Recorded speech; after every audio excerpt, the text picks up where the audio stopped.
people, how are you? We are so thankful to see you again. Mimi hapa, I am truly overjoyed to see you guys yet again. The Lord has preserved us, has kept us. Me and my wife are doing well. She insisted that I get a haircut after talking about No Shift November.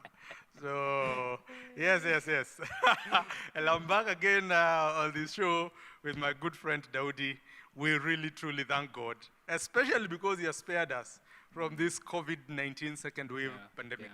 Amen. And I pray that He will continue to keep us safe and to keep you guys safe so that we may continue doing His work that He has called us to do. So, Bwana Daudi, Yeah. last week you promised, guys, Yes, that you're going to go into the book of Nehemiah. kabisa. So, how is that going and where are we going to start? And then, tafadhali, start us off today. Asante sana. Karibuni sana to the show. I hope you took our challenge seriously and you managed to read through the book of Nehemiah. I mean, again, if you haven't done that, it will only take you 1 hour. Yes. Probably just to make it more relatable, to take you probably one episode and 20 minutes of another episode. Yes. Just choosing to spare that Yeah. for you to read through the book of Nehemiah. But today we're going to start from the book of Nehemiah chapter 1. We're going to read from verse 1 to 11. And the hope is just to get to know how this book unfolds. It's an Yeah. interesting narrative. Yes. Filled with lots and lots of insights. I tell you. And I look forward that we'll glean on them and learn from them, and that God will help us Yeah. to grow by knowing His word, and Yeah. again, knowing how best you can participate in His work. Yeah. Interestingly, the book of Nehemiah has always been talked about as a leadership book. Yeah. So Yeah. hopefully we can see some leadership here that you will Yeah. that you will show us from God's word, even as we discuss it. Amazing. So yeah, we Amazing. thank God for that. Okay, all I right. think we can go to the reading. All right, let's read the book of Nehemiah, chapter 1, from verses 1 to 11. This is what the word of God says. The words of Nehemiah, son of Hakaliah, in the month of Kislev, in the 20th year, while I was in the citadel of Susa, Hanani, one of my brothers, came from Judah with some other men, and I questioned them about the Jewish remnant that survived the exile, and also about Jerusalem. They said to me, "Those who survived the exile are back in their province and are in great trouble and disgrace. The wall of Jerusalem is broken down, and its gates have been burned with fire." When I heard these things, I sat down and wept. For some days I mourned and fasted and prayed before the God of heaven. Then I said, "O Lord, God of heaven, the great and awesome God, who keeps his covenant of love with those who love him and obey his commands, let your ear be attentive and your ears open to hear the prayer your servant is praying before you day and night for your servants, the people of Israel. I confess the sins we Israelites, including myself and my father's house, have committed against you. We have acted very wickedly towards you. We have not obeyed the commands, decrees, and laws you gave your servant Moses. Remember the instruction you gave your servant Moses, saying, 'If you are unfaithful, I will scatter you among the nations. But if you return to me and obey my commands, then even if your exiled people are at the farthest horizon, I will gather them from there and bring them to the place I have chosen as a dwelling for my name. They are your servants and your people, whom you redeemed by your great strength and your mighty hand. O Lord, let your ear be attentive to the prayer of this your servant, and to the prayer of your servants who delight in revering your name. Give your servant success today by granting him favor in the presence of this man. I was cupbearer to the king." Oh, That is the word of the Lord. praise be to God. Amen. He was the cupbearer to the king. Yeah. Oh, as I looked at this passage earlier, and I think we were discussing with Yeah. you, I think we can break it down into three parts, per se. That Nehemiah maybe inquires from these guys and receives a report from the guys who are in Hanani. Jerusalem. Yeah. Hananiah, his friends other who had brothers. come. Yeah. And then what does Hananiah do? So we call it a response. What is what is Nehemiah's response? When he receives this devastating report Yeah. about Jerusalem, Yeah. what is his response? And then finally, because one of the ways we know he responded is through prayer, Yeah. you can look at the prayer that Nehemiah offered. Amazing. So I think those can be three good ways of digesting Three ways the of book. breaking this whole part. Yes, nicely. All right. Now, when you're talking about the report, so these guys come to visit Nehemiah. For whatever reason, they were in Yeah. Susa. Yeah. So they have come to this great city and they meet with their brother. But realize that it is actually Nehemiah who begins by asking, how is Jerusalem? How is the remnant, actually says, Yeah. the Jewish remnant Remnant that who survived survived the the exile? exile. Yeah. Because he knows that earlier on, King Xerxes actually had even sent another group with Ezra, on top of the group that had been sent by Cyrus with Zerubbabel. And we talked about this last week. For those guys who haven't watched our last week video, please go and watch it and catch up with where we are. But now he's asking about them. He's Yeah. inquiring, how Yeah. are they doing? Yeah. Yeah, so I found that as a very interesting Yeah. thing about that Nehemiah would do. So he's not just casual about it. He goes, and there's an intentionality, a concern that we see with Nehemiah here. Yeah. He's not asking, the way nowadays we greet each other. Yeah. Niaje boss, fiti. Fiti Buddha. In fact, hatungojangi ujibu. Nakwambia, hey Buddha, niaje uko fiti? What I'm actually doing is, I'm not asking to know. I'm actually Just telling you stating what I statements. expect. Yeah. I And expect even you to probably be even okay. giving a response. Imagine. Yeah, how are you? I am very fine. Yes. Yeah, you're asking the question and answering it before you right, asked. right there. And then. Yeah. But with Nehemiah, this is different. He's asking with an interest to know. First and foremost, he's knowledgeable that there is a remnant who have gone Yeah, back to yeah. Jerusalem. And he knows Yeah. that a remnant is a small amount of guys who are sent from exile and who are allowed to go back. At the same time, he knows that Jerusalem needed some help. Of course, it had been destroyed before, Yeah. but he's sort of question asking so that tuambie, how are things down there? Mradi za Jerusalem. Yes. How you guys doing? Yeah, how are things down Yeah. there? Yeah. So that is, I think, something very, very interesting I have seen about Nehemiah here. I think it's so interesting to note that Nehemiah was in a very, very in this very, very great empire. Comfortable setting, I mean, the actually. Persian Empire living in the citadel of Susa. Yeah. And again, we finish verses 11 realizing his role. Yeah. So this is Nehemiah, who was a cupbearer. Yes. I mean, that was one of the most distinguished jobs. You're one would actually ever want closest to have. the king. You're closest, you're the confidant pretty much to the king. Yeah. You're pretty much aware of his battle plans. You're so invested in the Yeah. life of the empire.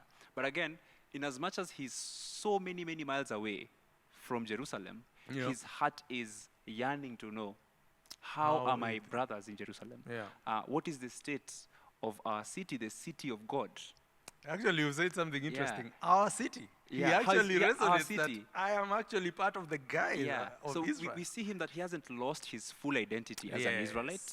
Though one of the ways these huge empires, the Persians, the Babylonians, and the Assyrians, they would take your land, Yes. ravage it. They would change your religion. We see Daniel. They are in given new Daniel's time, names They're even. given new names. They're Yeah. given. They're re-socialized Yes. to get into this whole new way of doing things. Yeah. So much so that they expect to lose their nationality and their identity, interests. But yes. again, we see in Nehemiah's case, he has the full knowledge Of who he is of who as he an is Israelite. as an Israelite. Yeah. He is pretty much probably aware that Zerubbabel had walitangulia. Yes. Zerubbabel had gone There for the are- first, there are the remnants first that had wave, gone for- then yeah. Ezra had gone, and Yeah. then he's pretty much hopeful that he would want to hear a good report. Now that our city was in a desolate space, Yeah. and there was this great anguish that he hoped that those who have gone there, They there's have- actually they have- some good news coming from they've there. done some great news. But Yeah. also we see he is the one initiating Yeah. this conversation. Interestingly, he asks about Jerusalem. Yeah. You see, he's not only asking about the remnant that Yeah, went, the yeah. people who are there. How are they doing? Are they sick? Are they having food? Are they hungry? Are they Yeah. in distress? But he's also asking about the city itself. Now, when we look at verse, what is this verse? Verse 9, I believe. At the very tail end, he says, I will gather them from there and bring them to the place I have chosen as a dwelling for my name. He's asking about Jerusalem, the city, Yeah. because God had chosen Yeah. that Jerusalem, the city, is the place that he has chosen as a dwelling place for his name. Yeah. So it's not just about the people, but Yeah. it's also, again, about the city itself. Yeah. Which begs the question, why is he so interested about Jerusalem and the remnant who went back there? Yeah. And, Yeah. and later on, we will see his response being with great distress when he's asking that. And it's something you mentioned earlier as we were speaking. Hanani does not sugarcoat the. Yeah. He actually Yeah, Hanani speaks is very. Yeah. He gives the full state. Yeah. Again, he says in verses 3 that the walls of Jerusalem is broken down and Yeah. its gates have been burned Burnt with fire. down with fire. And that sounds like breaking news to Nehemiah. Yeah. It's like the way you get those news that shake you to the very core. Yeah. And what we see here is Nehemiah was more interested in knowing how these guys are How doing. is the But again, city also doing? Hanani was authentic and honest To reply. to respond Truthfully. truthfully Yeah. what is happening, and probably just to see how this story will unfold. And there's something great that happens when we enjoy and care for each other Yeah. when it comes to answering genuinely to questions and conversations, not only Very about true. the spiritual state of our hearts and souls, but also the physical state of our lives. Yeah.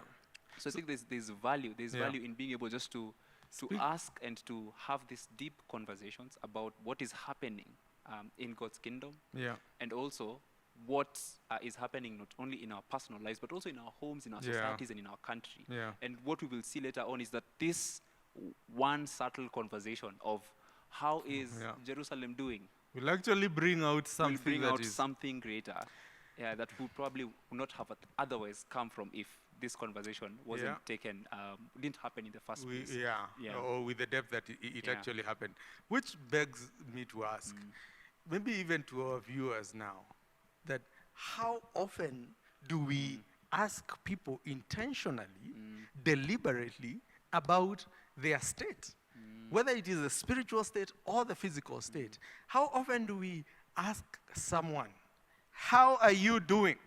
And without expecting a short answer of, I'm good, or Yeah. niko poa, Yeah. that you can actually go and intentionally find out, how are you doing? Yeah. And maybe this is a charge to us that Yeah. we can, the next time I meet with you and we haven't met for 2 days, I can truly ask you, how are you doing? And as you break down that to me, Yeah. that I can be able to carry that burden together with you. Yeah. I also see that Nehemiah knew there's a problem in Jerusalem. So sometimes we also know that someone is in distress. And this happens especially for people who have lost loved ones. And sometimes we all know someone who has lost loved one maybe in the last 6 months. But do we later on go and find out from them, since the passing of your dad, since the passing of your mom, since the passing of your spouse, how have you been faring? And just sit down and listen without hurry, without brushing it off. The next time you see each other, you're not trying to ignore or put the issue behind or bury it under the carpet, but you're actually intentionally asking someone, how is your grief progressing, or such a question. Yeah. And then finally, when someone Yeah. asks you, Yeah. is Respond it- truthfully. respond truthfully. Stop Yeah. covering and sugarcoating. Yeah. Yeah. Be honest. Be honest. Yeah. Now, let's go to the next part. Which is the response. The response. Yeah. Nehemiah has had what Hananiah said. Yeah, he has had this sad news. Yeah. Again, the news was definitely devastating. There's How does he great respond? trouble Yeah. and great distress. And just thinking about it, I mean, he was living in this citadel. of citadel, Susa. yeah. So probably for them, I mean, the Persians was not a small empire. So Yeah. probably their walls were huge. They were fortified. Yeah. They He's not worried about his own safety. his at this safety, point. his safety is guaranteed. Yeah. But again, he thinks about the place that he is. That if this pagan empire Yeah. has fortified cities and Yeah. walls set out to protect and guard this empire, Yeah. and yet the city of God Lies in ruins. lies in ruins. Verses 4 tells us that when he had these things, when I had these things, I sat down and wept. For some days I mourned and fasted and prayed before the God of heaven. Yeah. So we see a deep anguish, Brokenness. we see the brokenness of heart. Yeah. His response to this breaking news is not apathetic or indifferent. He doesn't say, "Oh guys, I'm really sorry, really sorry." He is broken. He doesn't say, Basa. "I empathize or sympathize with Yeah. the situation." This hits at the very core of his very being, Mm. and he weeps And again, this goes for days. We can see His the fasting is- consistently, yeah. the consistency in it. Yeah. He prays, he fasts. But again, now that gives us this whole turn of events of how he responds. Yeah. He could have as well decided to be indifferent and say, guys, I am the cupbearer. I'm sorry. These things There's are nothing I can do about these it. Things that, I mean, I have a good job. I'm enjoying the convenience of what I'm doing. Yeah. The Lord is able. The Lord is more than able to help you guys. Yeah. Please, just go and tell Ezra that you guys You do can something about do this. something about Yeah. this. But again, we see him turning to God in prayer, which is a very, very interesting turn. That in the brokenness of his heart, Yeah. he turns. He actually runs to God. God. Interestingly, that sometimes we also receive such news. Mm, And there are news that will hit you differently from how they have hit you before. yeah. It might be that you have seen these street kids on the streets all day, and then one of these days you hear that there's a graduate, perhaps a guy you schooled with, who is living on the streets, and all of a sudden it hits you like a wave. But say, how comes this is happening and Yeah. I'm not doing anything about Yeah, it? yeah. Sometimes we have seen many charitable organizations that have begun with such a beginning, where someone maybe heard about sex trafficking. This was the first time they heard, and they heard, oh, there's a girl who's been lost who people are looking for because there's a likelihood she's being sex trafficked. Yeah. And all of a sudden, you are awakened to this new reality of something that is happening that you didn't even know about. And I don't know whether it is from the news or whether it is just something that a friend tells you. And then there's this realization, oh God, things are bad here. And maybe God even lays in your heart an anguish and a deep sorrow about the situation. Yeah. I would actually implore you to take the example of Nehemiah. Yeah. When God does such things to us and places such burdens in our hearts, that we don't ignore them or shove them down or you're like, yeah. Yeah. Or trivialize them. Or trivialize them. Yeah. But we can intentionally go to God and do something about it. And he was fasting, praying. He sat down for days weeping. He actually used the word mourned Yeah. for the situation in Jerusalem. Yeah. So do you just brush it off? Do you take it lightly? If God has convicted you about something in your heart and laid a burden in your heart, what do you do about it? Yeah. So I think that's a question I would want to ask myself the next Yeah. time I feel like Nehemiah deeply about something, whether it's anguish or sorrow or I am totally affected by Yeah. it. Yeah. Yeah. And also the beauty of it is to see how God Yeah. works in this book. I mean, this is a normal conversation. Yeah. But again, we see this response of anguish and distress and mourning and prayer and fasting, Yeah. which leverages it to, again, a need to act. But even before the action Yeah. happens, we see Nehemiah turning to God. Mm. And probably you can look at the elements, prayer itself. elements of prayer, which brings Yeah. us to the third part of our- which is the prayer. Yeah. I Yeah. think the prayer is quite long. It's not exhaustive, Yeah. but it is quite detailed. All the way from verse 5. And let me just break it down again in 3 parts. There's the part of the address where Nehemiah comes before God. We can see a bit of an address there. Yeah. And then he goes into confession for the sins of his people, himself, all of Israel actually. Yeah. And then finally, he will end with, actually, what am I here to petition God for? Yeah. What am I praying for? So let me start with the first part of the prayer, which Yeah. is addressing God. And he says, "Oh Lord," the word Lord that is used there is Jehovah. He says, "Oh Jehovah, God of heaven, the great and awesome God." Other versions say, "the great and terrible God." So terrible is terrifying, like not terrible like very bad, but terrible, terrifying. Great and terrifying God who keeps his covenant of love with those who love him and obey his commands. Up until there, three things we can see about God, or 2 things we can see about God. Nehemiah recognizes God and calls him by the name Jehovah.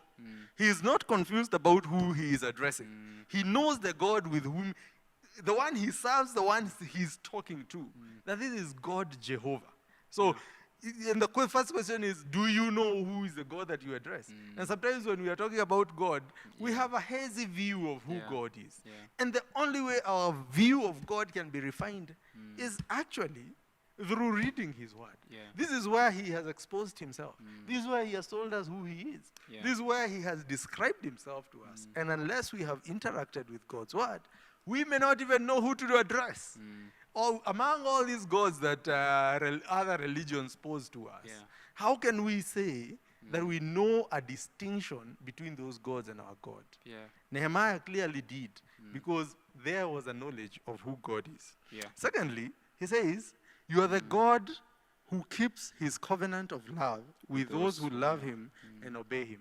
Not only does he know who God is, Jehovah, Yeah. he knows what God has done. Yes. He knows that God is the God who is faithful, who keeps his commandment with his promise and his covenant with his people. And sometimes the works of God are all written here. Yeah. When you're reading this whole thing, I'm thankful to God for the narratives. Yeah. As you read through the narratives and see the works of God, Yeah. you get an understanding of who God is in Yeah. his entirety and also what God has done. Yeah. You have heard people praying in church, oh, the God who split the Red Sea. This is actually talking about Yeah. the works of God. Yeah. This is what God has done. Yeah. And you're calling him because you know what he has done. And then finally he says, let your ear be attentive to your servant who is praying before you night and day for your servants, the people of Israel. Yeah. Not only does he know who God is, but he knows who he is. Yeah. He knows who he is as The a chosen as people of Nehemiah. God. Yes, I Yeah. am part of the chosen people of God. I am part of Israel. Yeah. Before God, we have is actually among the special people of God. So when he's petitioning God, he's not coming as a stranger or saying, you know me, I am a Gentile. No, no, no. Yeah. He actually knows he's a Jew and he knows his relationship to his God. Yeah. And sometimes even us, when we are coming to God and he says, come confidently that you may find grace and mercy in your time, of need. Do you know who you are? Yeah. Some of the promises in God's word, Yeah. we can only get them because we understand who we are in relationship Yeah. to God. Yeah. Are you a child of God? And how do you know that you are a child of God? And I think the scriptures here are the things that actually can help us to Yeah. exalt God and to address God in truth, knowing where we are at, knowing where God is at, Yeah. out of his word. Yeah, so I think that's the first part of the prayer, the address, The address. speaking to God and Yeah. in light of ourselves. Yeah. So maybe you can help us with the second part. The second of part the is definitely the confession, Yeah. which I see he goes ahead and say, I confess the sins, we Israelites. Again, we will see a lot of him Yeah. saying we, and again he goes ahead to say, including myself. Like, Yes. Yeah, lest you just, forget, just in case, just in case I you're was thinking that yeah. I'm trying to separate myself from this. I am confessing for our sins as your people. And why is this important? He goes ahead and say, including myself and my father's house Yeah. have committed against you. We have acted very wickedly towards you. You have not obeyed the commands, Yeah. decrees, and the laws you gave your servant Moses. And the question would be, what is that command Yeah. that God gave his servant Moses? And Nehemiah is fully aware of their state. He knows that the reason why they have been in exile, the reason why Jerusalem lies in Yeah. ruins, is primarily because of Our own sin. their own sin. They decided to forsake Jehovah and Yeah. Yahweh and went ahead and worshipped other gods. Yeah. And God brought the Assyrians to the northern kingdom. Yeah. God allowed the Babylonians to triumph over Over the them, yeah. southern kingdom. He also allowed the Persians to come and continue with their oppression over them. Yes. So he comes to God, not with the notion of, God, if we have sinned, or That's that one we or like as if, Christians. yeah, or if kama tumekukosea Mungu, Yeah. tafadhali, forgive us. He Yeah. comes with that deep contrition of acknowledging that I have sinned. we have sinned as a nation, and also I have sinned. Yeah. Which again, I think it's something that we need to really put ourselves and wrap ourselves around the Yeah. idea of when making communal prayer. Yeah. That even as we look at those bad news that we see, for example, like corruption, it's easy for us to say, we repent for the sins of those ones who have committed Yeah. corruption. But again, there's that idea of looking at, you are Owning. also part of owning it up and Yeah. carrying the responsibility of confession and saying, we as the people of this country have Have embraced, sinned. Yeah. we have sinned against you. And how have we sinned? We have embraced other gods. We have embraced nepotism and tribalism and corruption greed and, all these things that we have. So the other thing that we see Nehemiah doing is he comes to God with a full awareness of his sin. Yeah. And he comes to God with a full awareness of God's promises, knowing that God has allowed this specific situation of Jerusalem lying in ruins Yeah. as a fulfillment of a promise. Of his own covenant. His with own the people. covenant and his own steadfast love Yeah. and consistency and promise-keeping traits yeah. from generations to his own people.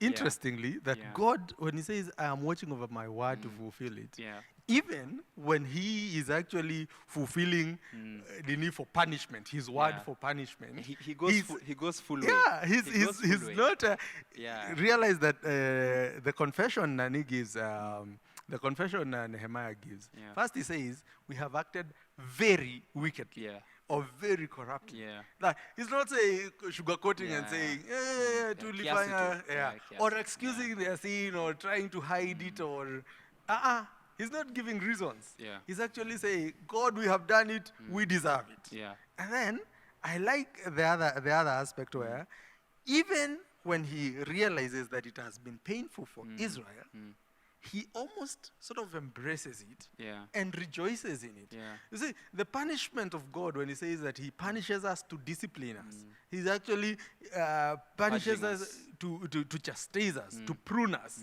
That we should maybe even rejoice in the punishment of Yeah. God. Yeah. Imagine if God just left us to our own wickedness and say, okay, guys, you want to sin? It's fine.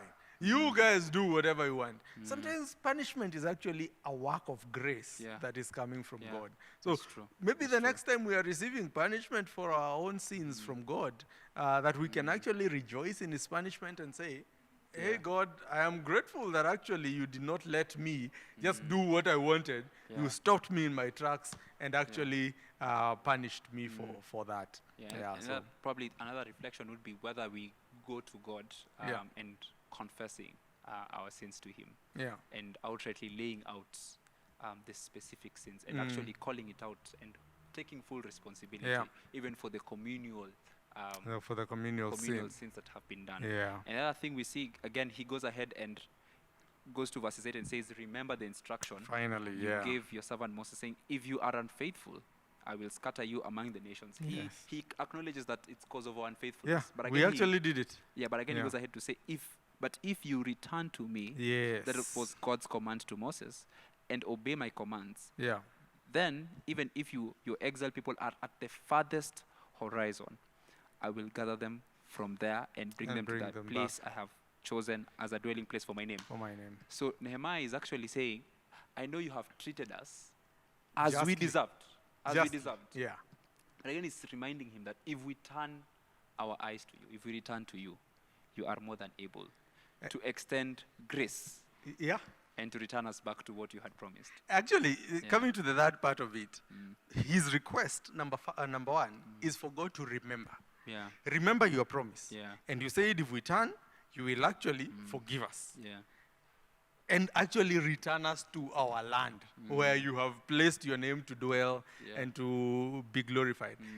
Now he's asking God, fulfill your promise. So remember Yeah. your promise and fulfill it. Yeah. Do we even know sometimes the promises that God has given Yeah. us? You know, Yeah. sometimes God is watching over his word to fulfill it. Yeah. But are we watching over God's word Yeah. for him to fulfill it? Yeah. So Yeah. I think this is just an amazing aspect. And we see this even in the life of Daniel. Yeah. Daniel also does the same. And he goes to God and is like, God, 70 years zenye ulituambia Yeah, over. zimeisha. Yeah. How about fulfilling that promise you are talking about? Yeah. I think we should actually inspect God's word to see Yeah. the promises that he has placed there and amazing. watch for him to fulfill them. Yeah. I also see him calling, again, on the request part, Yeah. him saying, let your ear be attentive. As if, okay, God, first, tumesema, remember your promise. Secondly, now let your ear be attentive to us. Maze tuangalie. Listen to us. We fulfill your promise. Let your ear be attentive to us. Yeah. we are here praying. And then he calls himself a very interesting name. He Yeah. says, the prayer of your servant and the prayer of your Your servants who delight. who delight in revering your name.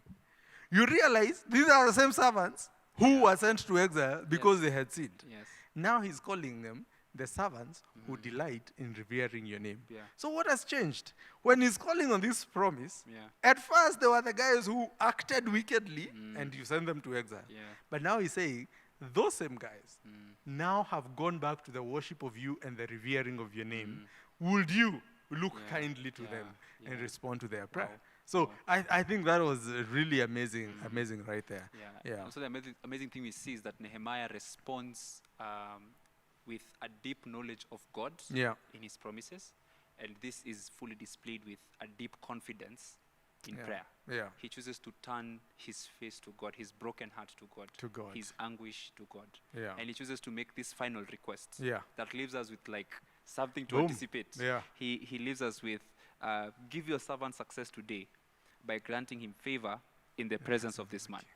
And again, the prayer ends with that, and we are told that I was a cupbearer to the king. And that probably leaves us with an anticipation of, are you planning to do something? Are you Yeah, intending what favor? What kind of Yeah. favor? Why are you asking for favor? Who is this man that Yeah. we should look up to? I think that leaves us with a glimpse of what we should be looking at Next, in for next week in chapter 2. Yeah. But again, what we can conclude is that Nehemiah was a man who was deeply concerned about the Yeah. state of his people, people of God's God. people in Jerusalem, and specifically those who were the survivors in exile. Yeah. But again, his response was marked by a deep knowledge of God displayed in a deep, in a Knowledge deep of confidence in prayer. Yeah. Yeah. Wow.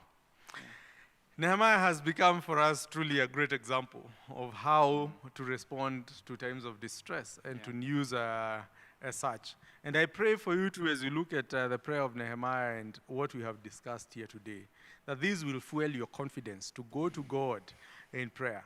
And in the coming weeks, we will see what actually this journey Nehemiah has begun in prayer, what it actually will do in the coming days.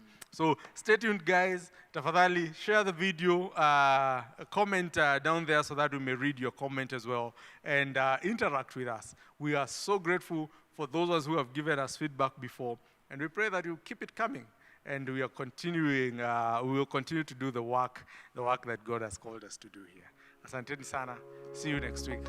Stay safe.